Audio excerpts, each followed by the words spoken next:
अस्सलाम वालेकुम। Plane talk के साथ मैं हूं फ़ाहद हमदानी। नाजरीन, आखिरकार ईरान इसराइल जंग में सीज़ फायर हो गया है या होने के करीब हो गया है। इस वजह से हम एतमाद के साथ कह सकते हैं कि जिस तरह की कोशिशें जारी हैं, जिस तरह की दरमियान में प्लेयर्स अब इन्वॉल्व हो चुके हैं, सीज़ फायर हो जाएगा, क्योंकि दोनों पार्टीज़ अब इस बात पे मुत्तफ़िक हो चुकी हैं, हो गई हैं या फिर होने के करीब हैं, और वो इम्कानात भी नज़र आना शुरू हो गए हैं। अब ये सारा कुछ कैसे हुआ है? डोनाल्ड ट्रंप ने अमेरिका ने जब ईरान की अस्फहान, नतंज और फर्दो न्यूक्लियर साइट्स के ऊपर बंकर बस्टर बम बरसाए और B-2 तैयारों का इस्तेमाल किया है, और ईरान ने उसी वक्त ही आधे घंटे के बाद ही ये ऐलान किया था पासदारान इनकलाब ने, और आयतुल्लाह खामनेई का भी बयान ये आ गया था कि हम बदला लेंगे और हमारी तलवार अब नयाम से बाहर आ चुकी है। अब ऐसा होगा कि अमेरिका की जो खित्ते के अंदर जो उसकी जो एयर वो हैं बेसिस हैं, उसको हम डायरेक्ट निशाना बनाएंगे। अब एयर बेसिस अक्सरियत जो हैं वो मुस्लिम ममालिक के अंदर बेस करती हैं, जिसमें कतर है, ईरान है, उर्दन, कुवैत, सऊदी अरब, UAE। अब दूसरे मुल्क के अंदर किसी और मुल्क की एयर बेस पर अटैक करना से मुराद यही है कि उस मुल्क की खुद मुख्तारी को तो वायलेट किया गया है ना, जाने अनजाने में जो भी आपकी इंटेंशंस हैं, खुद मुख्तारी को वायलेट किया गया है। इसी तरह ईरान ने पिछली रात तीन मालिक के अंदर जो एयर बेसिस थी अमेरिका की, उसको डायरेक्ट निशाना बनाया गया। अब ये बात और है कि अगर 14 मिसाइल अगर दागे गए हैं तो 14 बैलिस्टिक मिसाइल दागे गए हैं, 14 में से 13 को गिरा दिया गया है, एक को जाने दिया गया है क्योंकि वो किसी ऐसी समत में जा रहा था कि उसका कोई नुकसान नहीं था। अब ये बातें और हैं। बात यह है कि रिटेलिएट किया गया है, जवाब दिया गया है।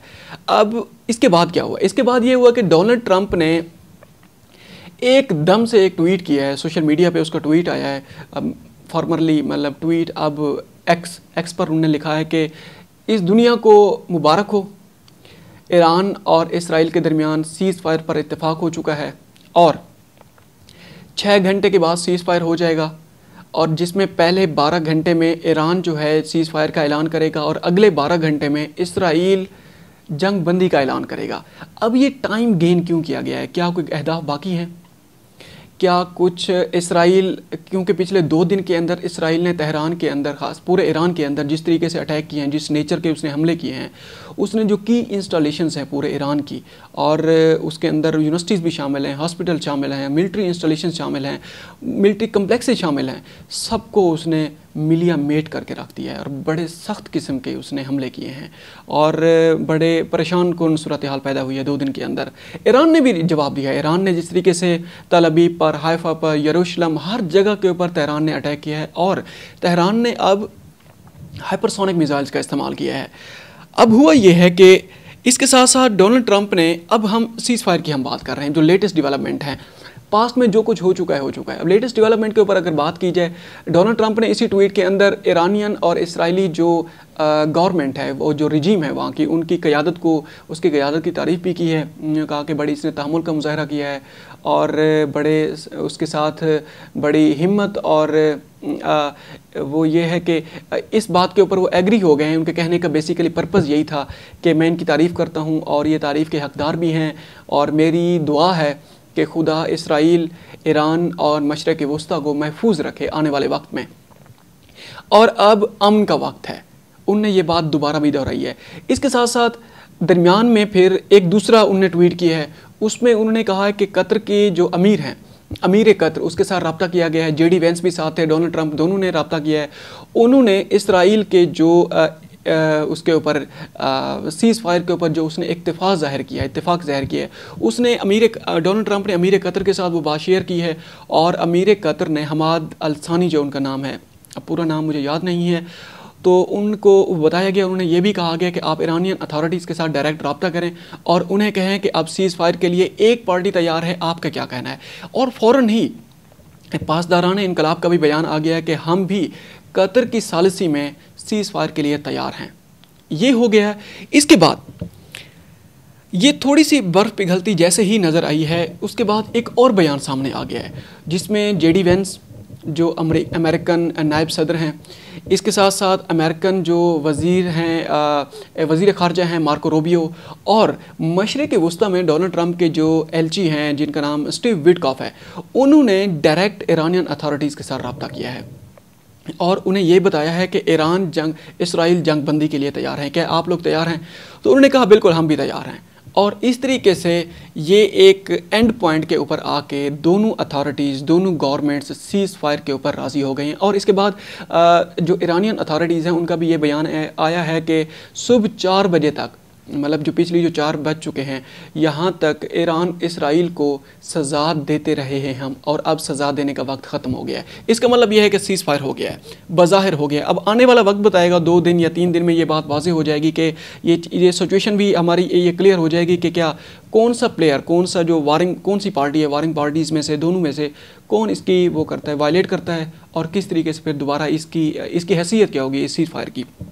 अच्छा, अब क्वेश्चन ये उठता है कि कौन जीता कौन हारा ईरान इसराइल जंग का। अगर इस बात को अगर देखा जाए कि कौन जीता है या कौन हारा है, इसका तकाबली जायज़ा हम देखते हैं। कुछ दिन पहले इंडिया और पाकिस्तान की जंग हुई है। इंडिया और पाकिस्तान की जंग में 3 चीज़ों को देखा गया है। एक टेक्निकी महाज पे, सिफारती महाज पे और सियासी महाज पे किस प्लेयर को कामयाबी मिली है, कौन कामयाब हुआ है। इंडिया, इसमें कोई शक नहीं है कि 5 गुना बड़ा मुल्क है पाकिस्तान से, उसको दुनिया की 5वीं बड़ी मईशत भी है, और उसके अलावा उसके पास जो असला है, जो वेपनरी है, उसकी स्ट्रेंथ भी बहुत ज़्यादा है, और पैसा होने के, फाइनेंशियल कंडीशंस, फाइनेंशियल लैंडस्केप बेहतर होने के बावजूद, होने की वजह से वो अच्छे तैयारे भी, अच्छी वेपनरी परचेज़ भी कर सकता है। इसी वजह से जंग से पहले तक बज़ाहिर इंडिया की जो टेक्निकी या जो दिफाई सलाहियत थी, S-400 भी उसी के पास था, हाइपरसोनिक मिसाइल भी उसके पास थे जो ब्रह्मोस के नाम से रशिया और इंडिया ने, भारत ने, दोनों ने मिलकर वो जो बनाए थे, उनका जो जॉइंट वेंचर था।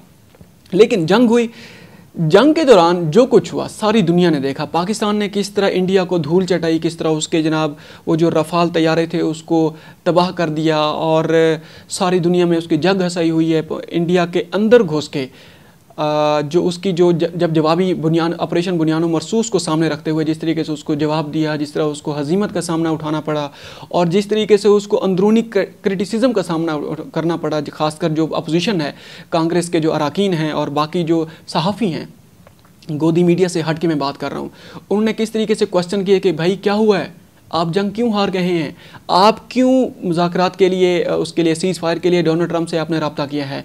इसका मतलब जो पहले जो बात करता है सीज़ फायर के लिए, वो लोअर एंड पे है। इसका मतलब ये है कि वो शिकस्त मान चुका है, उसको शिकस्त हो गई है।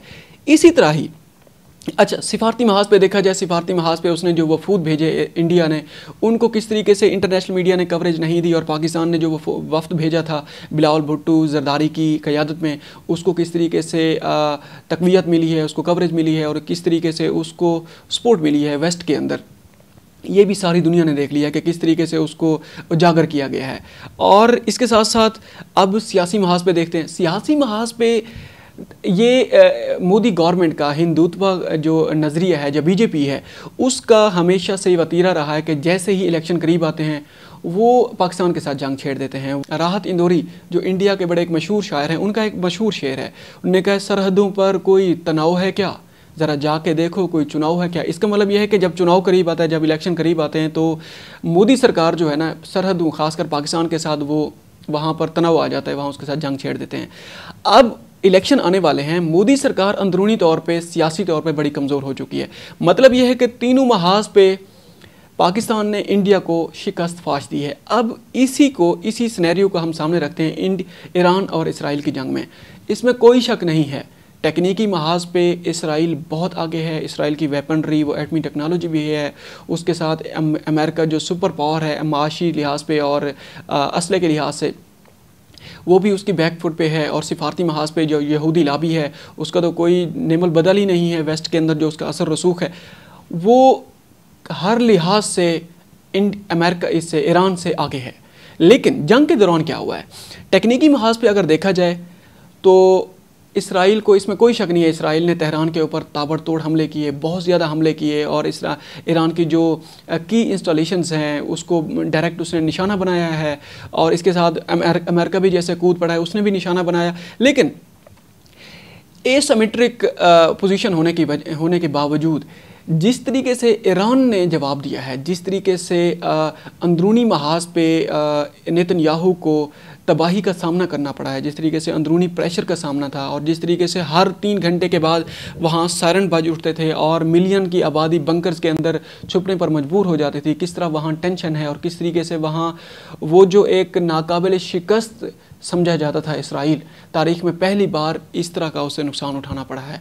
तल अबीब के अंदर, हाइफा के अंदर, यरूशलेम हो गया, बाकी जितने भी शहर हैं, साउथ है या वेस्ट, हर महाज पे इसराइल को निशाना बनाया गया है।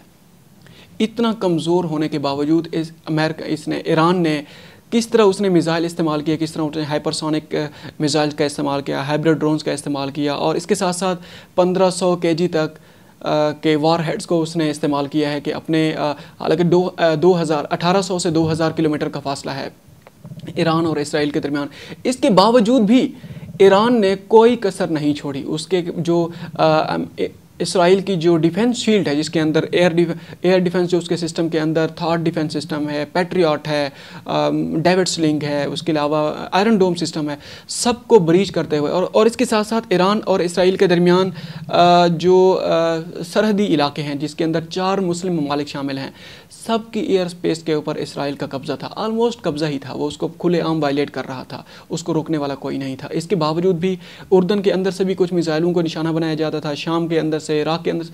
अब ये देखना होगा कि किस तरीके से ईरान ने इस महाज पे कामयाबी हासिल की है और शिकस्त दी है उसने। बज़ाहिर देखा जाए, हमारा तज्जिया तो सिर्फ यही बताता है कि टेक्निकी महाज पे ईरान ने इसराइल को शिकस्त दे दी है। अब देखते हैं सिफारती महाज पे क्या हुआ है। कुछ दिन पहले तक जो लोग खामना-ई को ख़त्म करने की बातें करते थे, खामना-ई के बारे में उनके बारे में ये समझते थे कि ये फसाद की जड़ है मिडल ईस्ट में। अब कल जो अटैक हुआ है, यूएसए ने जो ईरानियन जो की इंस्टॉलेशंस हैं, एटमी टेक्नोलॉजी है, और उसके जो वो थे जो उसकी एटमी तनसीबात हैं, उसको निशाना बनाया। पूरे वेस्ट के ऑलमोस्ट जो की कंट्रीज़ हैं, जो टॉप कंट्रीज़ हैं, उनके अंदर मुजाहरे हुए, ईरान के हक़ में मुजाहरे किए गए। खुद बज़ाते खुद बर्नी सैंडर्स जो कि अमेरिकन डेमोक्रेट्स हैं, वो हैं सेनेटर हैं, उन्होंने भी एक रैली को लीड किया और वहाँ पर no wars, no Trump wars, no more wars के नारे लगाए गए। और जो वेस्टर्न जो वो है, जो एक कम्युनिटी है, जो सोशल जो वहाँ की जो वो है सिविल सोसाइटी है, वो उठ खड़ी हुई है। वो बाकायदा तौर पे वो ईरान के हक़ में मुजाहरे किए गए। इसका मतलब ये है कि सियासी महाज पे, सिफारती महाज पे भी इसराइल को शिकस्त हुई है। अगर देखा जाए सियासी महाज पे, आज सुबह तकरीबन 2 घंटे पहले की मैं बात कर रहा हूँ, इसराइली मीडिया ने खुद ये कहा है कि नेतन्याहू अब ईरान से ज़्यादा इसराइल के लिए ख़तरा बन चुका है। इसको समझ नहीं आ रहा कि कौन सी समत इसने पकड़नी है, ये किस तरफ जा रहा है, किस तरफ इसराइल को लेके जा रहा है। हर तरफ से इसने महाज खोल के रख दिए हैं, और अंदरूनी महाज पे इसका मतलब ये है कि नेतन्याहू को आने वाले वक्त में सियासी हजीमत का सामना भी उठाना पड़ेगा, जिस तरह मोदी सरकार को उठाना पड़ रहा है। इनको तो आने वाले इलेक्शन में पता चलेगा, अब तो इनको कोलिशन गवर्नमेंट बनाना पड़ी है। आने वाले इलेक्शन में इनके साथ कोई कोलिशन पार्टनर भी नहीं बैठेगा, इनका इतना कमज़ोर इनकी हैसियत बन जाएगी। अब इसका मतलब ये है कि आने वाले वक्त में या अगले इलेक्शन में अंदरूनी महाज पे भी, अब जब ये लोग बंकर से बाहर आएंगे, किस तरीके से नेतन्याहू को देखेंगे या इसकी गवर्नमेंट को देखेंगे, ये भी पता चल जाएगा कि किस तरीके से अंदरूनी महाज पे इनको हजीमत का सामना है। अच्छा, ये सियासी महाज पे भी इसराइल को शिकस्त है, शिकस्त फाश है इसके लिए। अब ये देखना होगा कि 2 दिन के अंदर ये सूरत हाल कौन सा रुख पकड़ती है। अब सामने सब कुछ क्लियर हो जाएगा कि सारी दुनिया ने देख लिया है कि किस तरीके से फेस सेविंग के लिए अमेरिका जो है ईरान इसराइल जंग के अंदर कूद पड़ा है, क्योंकि इसराइल ने 2-3 दिन के अंदर, 4 दिन के अंदर बहुत ज़ोर लगाया उसको नुकसान पहुंचाने के लिए। इसके बावजूद भी जो मिलिट्री इंस्टॉलेशंस हैं जो उसकी जो एटमी तनसीबात थी वहाँ से चीज़ों को निकाल लिया गया था। वहाँ जो उनके इक्विपमेंट्स हैं या उनके जो है टेक्निकल जो इक्विपमेंट्स हैं उसके साथ साथ जो स्टाफ है उसको खाली कर दिया गया था, वहाँ से खाली कर दिया गया था और बंकर बस्टर बम्स जो है ना खाली बिल्डिंग्स पर गिराए गए थे। ये बयान आया है और क्लियर कट एटमी जो IAEA का बयान भी, इंटरनेशनल एटॉमिक एनर्जी जो अथॉरिटीज़ हैं उसके जो सरबराह हैं ग्रोसी का भी ये बयान आया है कि वहाँ से वो एटमी तनसीबात वहाँ से खाली कर दी गई थी एक हफ़्ता पहले या गालिबन 1 महीना पहले। अच्छा, अब एक और डेवलपमेंट सामने आई है सबसे आखिर में। रूस के एक सीनियर ऑफिशियल ने, जो रूस की जो सिक्योरिटी काउंसिल है उसके नायब सदर ने ये बयान दिया है कि जो ईरान की एटमी टेक्नोलॉजी है वो इसको कंटिन्यू करेगा और जो उसकी यूरेनियम अफजदगी की जो उसके पास जो सहूलियात थी या जो उसके पास ऑलरेडी जो एक इंस्टॉलेशंस हैं वो कुछ दिन के अंदर ही दोबारा उसको बहाल कर देगा और दोबारा उसके ऊपर काम शुरू कर देगा और कुछ अरसे तक दुनिया देखेगी कि ईरान जो है एटमी तजर्बा करने वाला है।